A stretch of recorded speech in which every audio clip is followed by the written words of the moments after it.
How to use Robinhood application. Hello everybody, welcome back to my channel. This is me Pipin Visnet, and today I'll guide you on how you can use Robinhood or the Robinhood application. Now the process itself is quite simple and easy. Now here, once you open up the Robinhood application, you'll get an interface like this. Now, in my case, I haven't verified my identity and I haven't added funds to it, but you'll have to verify your identity, and adding funds basically means linking your bank account to it, and you can go ahead and add funds to it. Once you have added funds, at the bottom, you'll find 5 different options instead of these 4 here. You can see you'll be able to see the search bar there as well.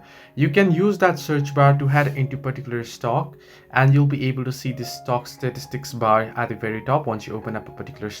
If you scroll down below, you'll be able to see about, and you'll be able to see its statistics down below. You can see there, and down below you'll be able to see the recent news on that particular stock so you have opened up.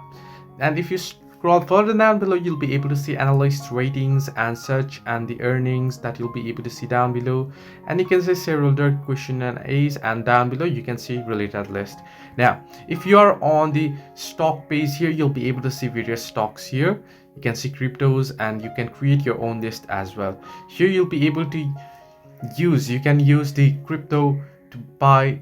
You can use Robinhood to buy crypto as well. Similarly, here on the browse option, you'll be able to see various news and such. Now I've told you already, you'll have to link your bank account in order to get the search bar there. Once you get or add the funds, you'll be able to see search bar through which you'll be able to search a particular stock. And once you open up a particular stock detail page there, you'll be able to see the statistics, and down below you'll be able to see send or receive and such. Now you'll be able to buy and sell it as well. You can simply tap on it. Now this is the crypto, so you can see Ethereum, but you'll be able to see buy and sell option there if you have it. Now you can see in my case, you can start investing once your application is approved, because my agent approved, so that's why it's not giving me these options to buy and sell. So you can go ahead and buy and add it and sell it. So at the bottom right, you can see profile icon as well. You'll be able to see your profile, your investments, your brokerage holdings, brokerage cracks, crypto holdings, stocks and such. You can see what you own, and you'll be able to see other details of your profile there. So hope this helped you. Do like and subscribe, and do not forget to leave a comment down below if you have any further issues.